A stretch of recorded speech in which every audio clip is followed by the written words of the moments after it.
Did you know using your browser in incognito mode doesn't actually protect your privacy? Take back your privacy with IPVanish VPN. Just one tap and all your data, passwords, communications, browsing history, and more will be instantly protected. IPVanish makes you virtually invisible online. Use IPVanish on all your devices, anytime you go online at home and especially on public Wi-Fi. Get IPVanish now for 70% off a yearly plan with this exclusive offer at ipvanish.com/audio. Warning. Kinda Murdery contains adult themes, explicit language, and descriptions of violence. It is not suitable for anyone, and we recommend you stop listening now.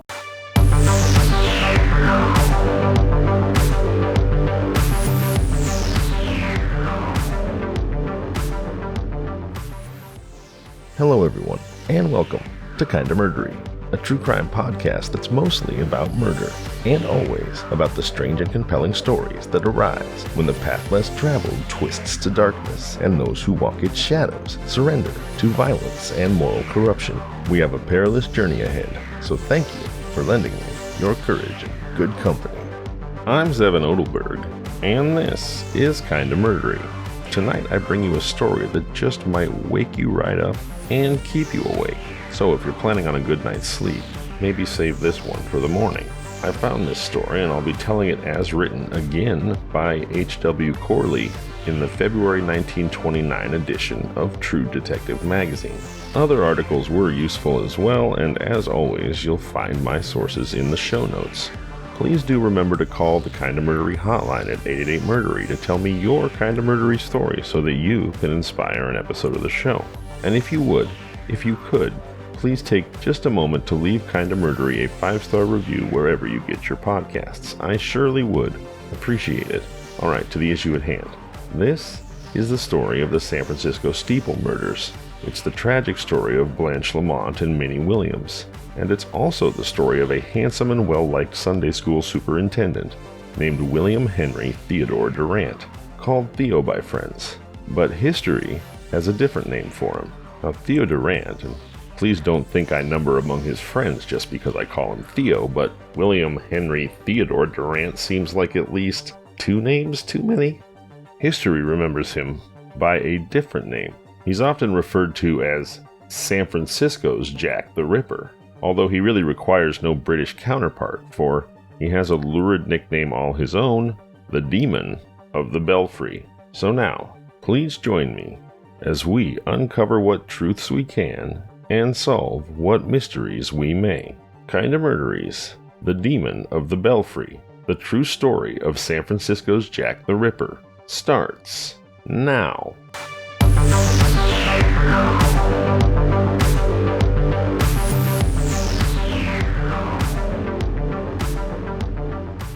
Not often in criminal history the world over has there been perpetrated a crime more horrible and ghastly than the ruthless murder of pretty Blanche Lamont and Minnie Williams. This is the real story of how it happened. Blanche Lamont left the normal school in San Francisco one afternoon to disappear as completely as though the earth had opened and swallowed her. Theodore Durrant, a medical student and an ardent church worker at Baptist Emanuel, the church that he and Blanche both attended, was last seen with her. Blanche was no better than she should be, sneered Durrant in a significant manner. He's a liar, cried Minnie Williams, the attractive friend of the missing girl, furious at the baseless, cowardly insinuations of Durrant. Were her courageous words the cause of her death? For not long afterwards, awful shrieks echoed through the church when ladies of the congregation came upon the slaughtered, mutilated body that shortly before had been lovely Minnie Williams. Horror piled on horror. The nude body of pretty Blanche Lamont was then found hidden far up in the church steeple, appearing at first under the peculiar half-light, almost like it was a wax figure. Closer examination, however, destroyed the statue-like picture. The beautifully molded figure of the young girl presented a terrible aspect. Blanche Lamont had suffered a horrible death. Her flesh was bruised and blood-stained, with purple streaks about her throat, showing the marks of strong, cruel fingers whose nail prints were embedded in the delicate skin. Her face was horribly distorted, as was Minnie Williams, her mouth wide open in a horrible grimace, and her lips curled back from the teeth showed the torture to which she had been put before she died. Like her friend Minnie's, her dark hair was matted and blood-clotted and hung in confusion over her shoulders. "Look!" cried the detective excitedly, pointing to a block of wood on which the head rested. "That's the way they lay out stiffs in the autopsy room at a medical school. A doctor, or a medical student. He did the trick." Her body was wrapped in a sheet and tenderly brought down the stairs, on which the detectives found strands of her lovely hair. She had been killed below, that was clear, and then dragged to the hiding place. Buttons from her garments were found here and there on the stairs, and the platform in the church steeple was strewn with her clothing. Girls wore more clothing in those days than they do now, and there was a greater number of garments to be accounted for. I'll jump in for a little editorializing here. These murders took place in 1895. This article was written in 1929. It just goes to show that the older generation always has the same complaints about the younger generation, right? I mean, here we are in 1929, and the writer's talking about how scantily clad women are these days compared to 1895, which would be the same as a crotchety guy today complaining that girls are practically nude these days compared to 1988, which is a refrain I'm sure many of you have heard before. On the flip side, it's also a historical fact that women did wear more clothes in 1895 than 1929, petticoats and whatnot, and so from a police work standpoint, there really were more garments to be accounted for, and yet I chuckle nonetheless. Alright, let's get back to it. Buttons from Miss Lamont's garments were found here and there on the stairs, and the platform in the church steeple was strewn with her clothing. Girls wore more clothing in those days than now, and there was a greater number of garments to be accounted for. The church was searched for several days before they were all gathered together. Curiously enough, they were all hidden separately, even the shoes, hose, and gloves. One of the latter was never found. One or two of the girls' garments were found shoved in shallow places under the eaves of the auditorium, where the murderer had to crawl on all fours to hide them. The autopsy showed that the girl had not died, as was first thought, of asphyxiation, as the smell of gas in the steeple had suggested, but had died instead from strangulation. The brains and lungs were congested. The larynx and trachea were compressed on one side. 7 cuts in her flesh were apparent. Jeez. And when she'd been shoved up inside the church steeple, her body had literally been crushed together, which made an internal examination impossible. She too had struggled to protect her honor, and, like Minnie Williams, had died in that fight. "Find Theodore Durrant," echoed the cry throughout the entire city. "He killed Blanche Lamont. He killed Minnie Williams. Find medical student Durrant." The news of the discovery of the body of the missing girl spread like wildfire all over the city of San Francisco. Authorities determined later that Theodore Durrant, who at the time was with the Signal Corps at Mount Diablo, had actually helped with complete unconcern to spread the news of the dreadful secret which the church steeple had revealed. That's a little shocking, doesn't seem too smart. Detective Anthony left San Francisco at once to bring back the suspect. He caught Durrant on the road between Walnut Creek and Mount Diablo in a company with some other Signal Corps members. San Francisco was in an uproar. At 5 o'clock, word came that Durrant was on his way back in the custody of Detective Anthony, and the city rejoiced. Durrant was smiling, not a whit embarrassed by his plight, insisting courteously that his arrest had been a mistake, and that he could prove himself innocent. His rather glassy blue eyes and pale face were not highly suggestive of such hideous, fiendish perversions and lust as the crime indicated. Neither, on the other hand, did they in the least suggest charm and attraction. Yet there were, nevertheless, young women in town who regarded him as dashingly handsome, and pitied him in his distress. Not a few of them openly scoffed at the idea of his guilt. That steady, church-going young man, a murderer, it was absurd. At the ferry landing, he was met by a surging, angry crowd of people who had waited for hours to catch sight of him. Their shouts of vengeance did not in the least alarm him. He showed no fear, even when detectives rushed him into the patrol wagon to protect him from the insults and maltreatment of the mob. Up and down the city of San Francisco flew the news. Blanche Lamont's murderer has been caught. Could it be true? Was this quiet, well-disposed young man, this ardent church worker, guilty of the shocking crime? There was nothing exceptional about him to the casual observer, nothing in his manner of life to mark him a murderer, or in his family or in his associations. He had never, as far as most people knew, been seen in the company of Blanche Lamont when her aunt was not with her. It was all a terrible mistake, many people insisted. He was just a simple, misunderstood boy without brilliancy or wealth who had made love to this girl but who had nothing to do with her disappearance or murder. Again, it was absurd. Durrant's calm manner did much to strengthen this attitude among those who, from the beginning, were disposed to believe in his innocence. He met every accusation with glib and patient explanation. The purse which had been found in his coat? Well, to be sure, he'd found it on the sidewalk just outside Dr. Vogel's house on his way to the young people's meeting. As he walked along, his foot struck a small mirror which evidently had dropped out of the purse, which he next discovered lying on the open pavement just a few feet away. He picked it up intending to turn it over to his mother, but had forgotten to do so. The purse was identified by Minnie Williams' heartbroken father as belonging to the dead girl, and Durrant smiled coolly when he heard the news. Then someone came forward and said that he'd been waiting at the ferry at about the time Minnie would have arrived from Alameda, and he had seen Durrant there. But Durrant denied ever having been there and denied having written the note asking permission to see her, a note which, by the way, was never produced in evidence. He claimed that he arrived at the young people's meeting late because he had left his house late. That was quite simple, he said, even to the most obtuse mind. And in this statement his mother supported him. Yes, Theodore had left his house very late, and had rushed right to Dr. Vogel's as he was anxious to partake in the evening fun. Yet, in spite of this assurance, a member of the Signal Corps swore that he'd met Durrant at 8 o'clock that evening on the corner near Dr. Vogel's house. They'd stopped a moment or two to chat about the expected departure of the Signal Corps on the following day. At the trial, Durrant was a dapper figure. He wore a fragrant flower in the lapel of his black coat. His gray trousers were carefully creased. His shoes were polished like mirrors. The crowds who flocked to the trial regarded him with repulsion and yet fascination. Certain women won dubious publicity by writing him silly love letters, professing their adoration and assuring him of their belief in his innocence. The mob, which followed the police van as he rode from the prison to the courthouse, was divided between those who were sympathetic to him and those who heaped abuse upon him. But he was impervious to it all, whether shouts of encouragement or vilification. On the table before the prosecuting attorney were the exhibits of the trial, the 3 rings which had belonged to Blanche Lamont and which had been worn to her doom, her shoes, and one of her gloves. The other glove was missing. There was a model of the steeple in the church. A large French doll representing the girl was manipulated by witnesses to show how she had been lying when her body was found. Her clothing, draped on a dressmaker's model, portrayed Blanche Lamont as she'd been dressed when she was killed. This evidence was touching, horrifying.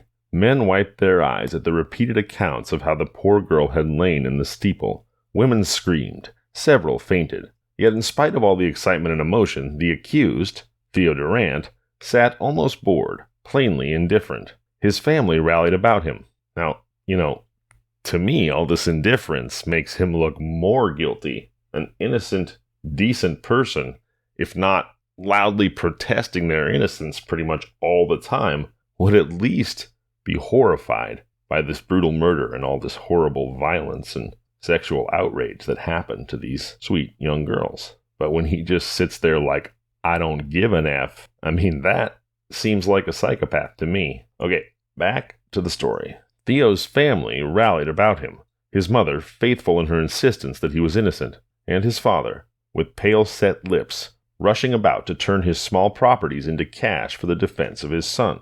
In the course of the trial, Durrant coldly denied everything of which he'd been accused. He denied every step of the prosecutor's chain of evidence. He was consistent, unhurried, and unembarrassed. He had not seen Blanche Lamont, he said, on the afternoon of her disappearance, but he had seen her that same morning. I met her on her way to school and asked her to go around with me to Organist King's house as I wanted to ask him to go to the church with me later to fix the gas burner. But she said that she was afraid to go with me, she'd be late for her classes. I decided then to put off my visit to King and take her directly to the normal school. We took a streetcar and she got off at the school. I went on, transferring twice until I reached Cooper Medical. I went to class that morning, and instead of lunching as usual at the Webster restaurant, I bought some nuts and strolled about eating them during the luncheon period. He mentioned several classmates whom he'd met and with whom he'd talked. He spoke of the various classes, said that he saw a notice on the bulletin board to the effect that Dr. Stillman would not lecture that day, and insisted that, at the time of his supposed entrance into the church with Blanche Lamont, he was attending class on the care and feeding of infants conducted by Dr. Cheney. Dr. Cheney said that Durrant, or someone, had answered to Durrant's name at the roll call, but, pointed out the doctor, as an alibi, that fact is entirely unreliable. The students, I regret to say, almost automatically respond to a name when there's no immediate answer. He might or might not have answered it himself. No one came forward who admitted having answered Durrant's name in class, but on the other hand, no one could be found that had positively seen Durrant in class. Glazer, a fellow student, admitted that Durrant had asked him if he might glance over the notes he'd taken in that class, and Durrant confirmed this quite cheerfully. He said that it was a frequent habit of his, as he was rather careless about paying attention to lectures, and his own notes were never reliable. Pale and sallow-faced, Durrant was equally self-possessed and glib with the prosecutor. He told how he'd left the medical school at about 4:30, arriving at the church shortly before 5 and a little before King, the organist. He was indifferent, reckless, defiant, egotistical, even happy before the scathing wrath of the state. He told in undisturbed fashion of his entering the church alone, of going to mend the gas burner and being affected by the escaping gas. Then he heard King at the organ, he said, and hastened down to speak with him, but he was so overcome that he could only ask for some seltzer. "Do you not know, you, a half-fledged doctor, that if you were partially asphyxiated, seltzer would not revive you but kill you?" roared the prosecutor. "It didn't kill me," naively replied Durrant. "I left the church and walked away with King because I wanted to talk to him and because of the air I felt it would do me some good.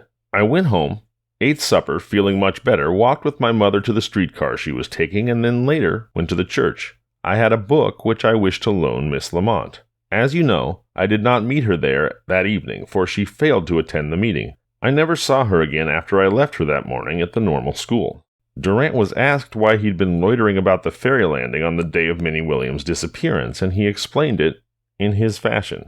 A man had come up to him on the street, he said, and told him that Blanche Lamont, who was still alive, was expected to arrive by ferry boat at any hour. The mysterious man had recognized Durrant as one of the church members interested in the search for the missing girl. Durrant was there at the landing, he maintained, in the hope of meeting Blanche and persuading her to return to her family. But, badly muddled in the cross-examination, Durrant presented a strikingly guilty aspect. He was forced to admit to the court that though he had seen a number of the missing girl's friends, and although they had discussed her, he had not chosen to mention this message given to him by the stranger. He had not even mentioned it to Dr. Vogel, to whom even so remote a hint that the girl was alive would have been most welcome. Why had Durrant not told the girl's family and the searching party, who were all desperately eager for every slightest clue? And why had he allowed the mysterious stranger to depart without making any attempt to hold him and force whatever news he had from him? Why hadn't he told the police? All this Durrant either explained in a most unsatisfactory manner,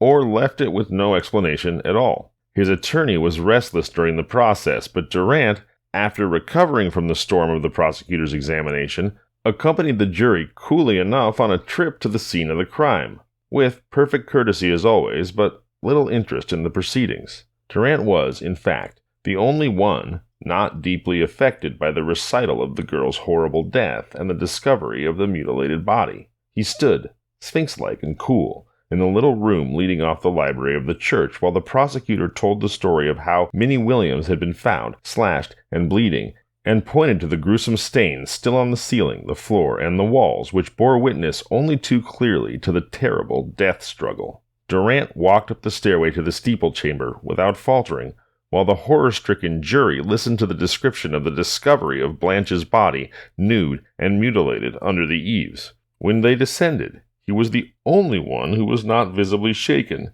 and he brushed the dust from his attire with a hand that was steady and calm. "Psycho." The doctor, who at the trial examined his fingernails in an effort to connect them with the scratches on the throat of the victim, said that, while they were cut rounded instead of square, as had been the nails of the girl's assailant, they had been newly rounded, presumably trimmed from square fingernails which could have inflicted the wounds. Durrant met this testimony calmly, with a supercilious smile. Two surprised witnesses for the prosecution failed to disturb him, and although it seemed as if he had difficulty at times in retaining his equanimity, he nevertheless did retain it. Adolf Oppenheimer, second-hand dealer, testified that Durrant had tried to sell him the rings displayed in court as belonging to Blanche Lamont, and a friend of Durrant's family, Miss Crossett, swore that she had seen him on the streetcar at about 4:10 with a girl answering to Blanche Lamont's description, going in the general direction of the church. The chain of evidence tightened about him, and as time went on it became overwhelming,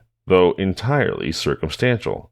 Now it seemed that everybody believed him guilty of the Williams murder as well as of the slaying of Blanche Lamont, but he was tried for the first crime only, so that if he escaped the noose in that instance, the state still had another chance, by a trial for the death of Minnie Williams, to bring him to punishment. The state was 11 days in apprehending the murderer, and nearly 3 years in bringing him to justice. The trial dragged on as one of the most sensational ever appearing in a United States court, certainly in the courts of California. For the first 3 or 4 days after his apprehension, Durrant had been nervous, strangely at contrast with his later calm, which experts said could not have been equaled by 1 man in 1,000 under such trying conditions. He would awake at night in his cell, screaming violently, but later he conquered this habit and slept as calmly and soundly as a child. His attitude won him many supporters.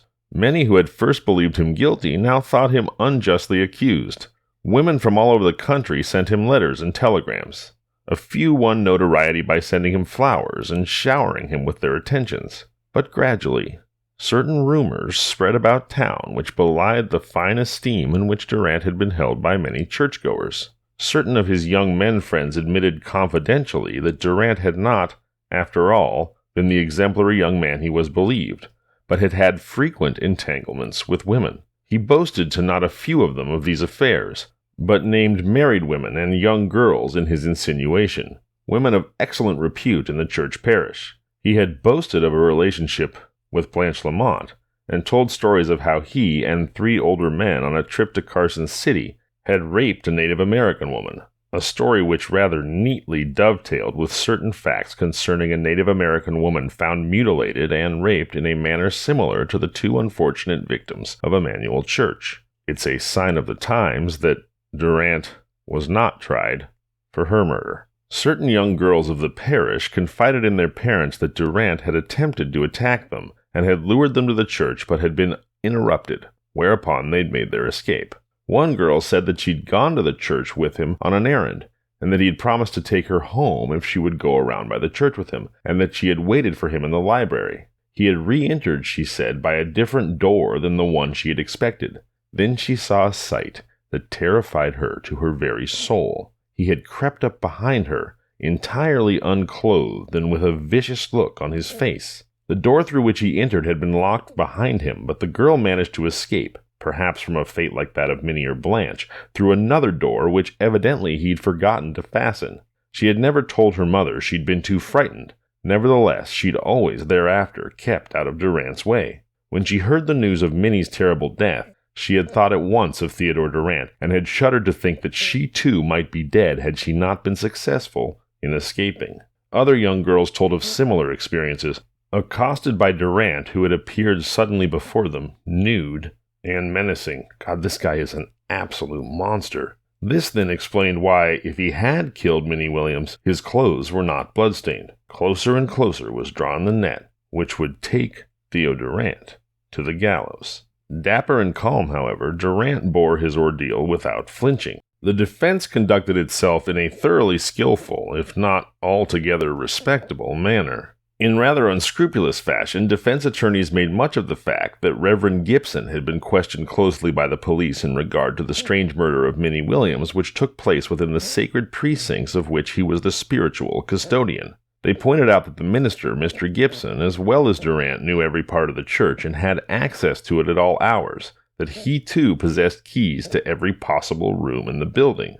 They pointed out in significant fashion that it had been the Reverend Mr. Gibson who had begged the undertaker to destroy all traces of the crime and had insisted on trying to wash away the bloodstains. This was not, the defense said, because of outraged horror, but because of the fear of exposure. And why not indeed attribute the same motive to Mr. Gibson as had been attributed to Durrant? A lustful perversion. Did he not deserve this as much as Durrant? The prosecution was asked to prove that Durrant had been in the church with Blanche Lamont long enough, assuming that Mrs. Leake's statement had been true, to have killed the girl. It was asked to prove that she had been killed before 5 o'clock, when King, the organist, had seen Durrant, and not immediately after, or even a few days after that time. It was all a very clever and very bewildering strategy, but the jury was unconvinced. The burden of proof lay with the defense, not the prosecution as far as they were concerned. Now, of course, that is contrary to the fundamental tenet of the American judicial system that everyone is innocent until proven guilty. But with this mountain of circumstantial evidence and also Durrant's inability to display anything resembling human or innocent emotional reactions to the horror seen and described around him, it does seem like an attitude on the jury's part that is warranted in this particular case. All right, back to it. The burden of proof lay with the defense, not the prosecution as far as the jury was concerned. And then, something transpired which decided more than anything else in the entire testimony, although technically it could not be admitted to the trial. A horsehair found adhering to the clothing of Minnie Williams was proved to have been taken from Durrant's own horse. Compared with other hairs of the horse, it was found to be almost identical, and when compared with hairs of similar horses, it had differed substantially. Through July, August, September, and October, the trial dragged on. It was the first to be held under the then new California law that there should be 14 men on the jury, 2 who would listen to the evidence and, if necessary, take the place of any of the 12 who might be dismissed or become indisposed during the trial. While the jury was out, Durrant was apparently the only person in the courtroom who was not deeply agitated. It seemed to everyone present that he had no chance to escape the extreme penalty, yet he sat, still, cool, and undisturbed, eating heartily of the lunch brought to him by his mother. He smiled and chatted with her, trying evidently, by ignoring the terrible issue at stake, to encourage her as to the outcome. His debonair attitude was strangely at variance with the tragic air of the foreman when the jury returned only 20 minutes after it had retired. The foreman's voice was so low and trembling that even those in the front seats could hardly catch his words. 1 ballot only had been taken by the jury. Theodore Durrant had been found guilty of murder in the first degree, and the penalty was hanging. It was then that Durrant's supreme nerve broke and left him, but he did not hear the shouts of satisfaction which arose outside the courthouse when word was received. His mother had pressed him to her breast and had covered his head with her thick wrap, her tears falling on his bent head. Durrant received several stays of execution, but finally his hanging was set for January 7, 1898, at San Quentin Prison. 4 requests were made to the warden by the condemned man. First, that the rope with which he was hanged be burned so that curious people would not barter for a piece of it as a souvenir. Wow, is that something people used to do at hangings? Yikes. Second, that there would be no autopsy. He had always, since becoming a medical student, vowed that no knife should ever touch his flesh. Irony there for a slasher, a murderer. Third, that no spectator gaze upon his face after his hanging. This he is believed to have asked so his father should not immediately see him and become horribly unnerved. And lastly, that his body should be as quickly as possible turned over to his family. He rested comfortably the night before his execution. He ate a good hearty breakfast, bade his guards goodbye without a tremor, and dressed for the hanging. He observed the absence of a tie and collar and seemed to be about to ask for him, then changed his mind as the significance of their lack dawned upon him. He can't wear a tie because, at his hanging, the hangman's rope will be his tie. At the last moment, he accepted the consolation of the Catholic faith, but the minister who was to have accompanied him to the scaffold declined at the last instant to say that he believed Durrant guiltless, and therefore the condemned man, Durrant, refused to allow the minister to come with him. He did not, however, present this query to the priest, Father Fagan, who walked with him to his death. So he converted functionally to Catholicism moments before the hangman's rope. Sure, because you can just kind of do the old switcheroo on God, right? As he said goodbye to his family, he was a marvel of coolness. His mother sobbed hysterically and clung to him, for at that time the condemned were not forced to say farewells through meshed wires, and at length he pushed her gently away, saying, "The hour has come for us to part." He had asked his father to be present at the hanging, and the old man complied, walking into the room supported by two friends. At 10:30, the warden gave up hope of receiving word from Washington to delay the execution. At 10:40, Durrant walked into the room as corroborative word was flashed from Washington that the Supreme Court would not interfere. His arms were pinned, and the rope was placed about his neck. He shuddered slightly, but asked permission to speak. His address was delivered in a monotone, slowly and distinctly.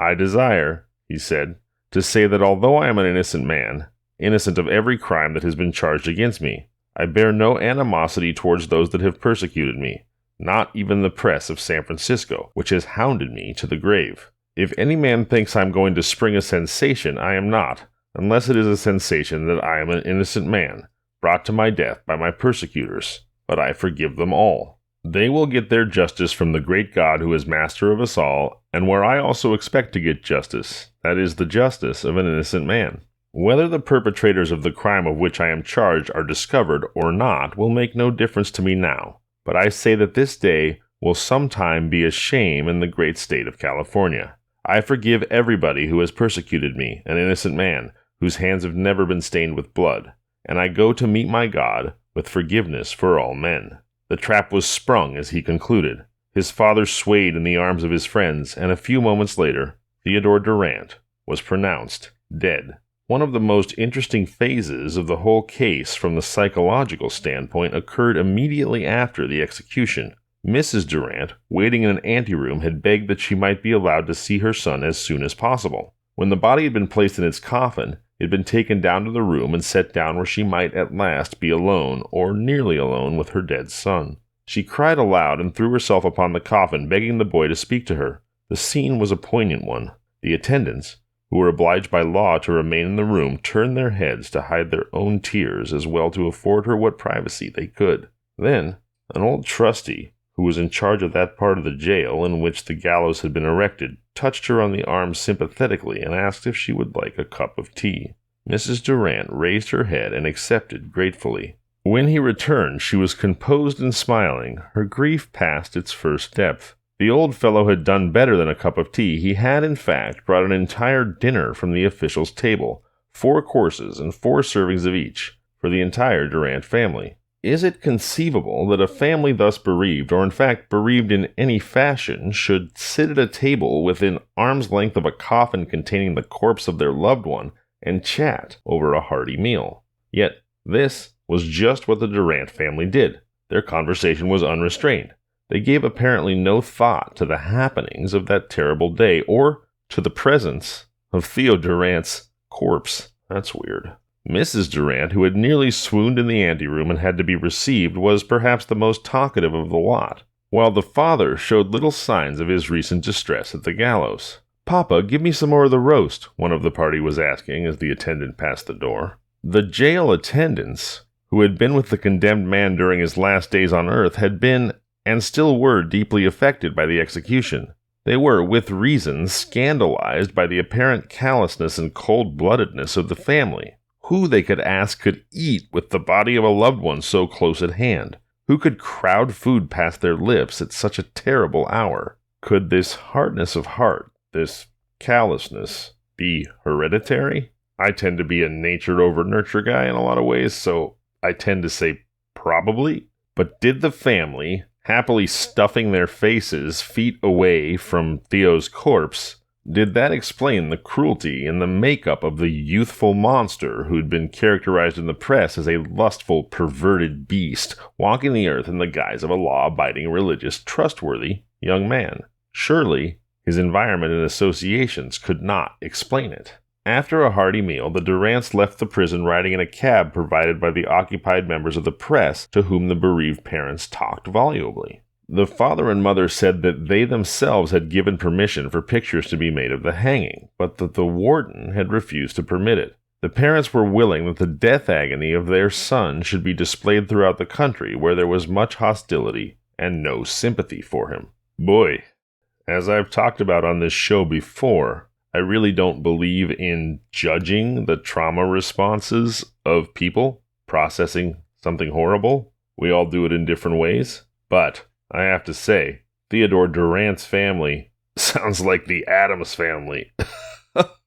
Ultimately, no cemetery was willing to receive the demon of the Belfry's remains, and after much trouble, the family had the body cremated and flung the ashes to the four winds. Thus were the murders of Blanche Lamont and Minnie Williams, Minnie who had died because she stoutly maintained Blanche's purity and innocence against infamous slurs. Thus were their murders avenged, and so was paid the penalty for deeds which rival fiction in horror and fiendishness, murders unique in the history of crime.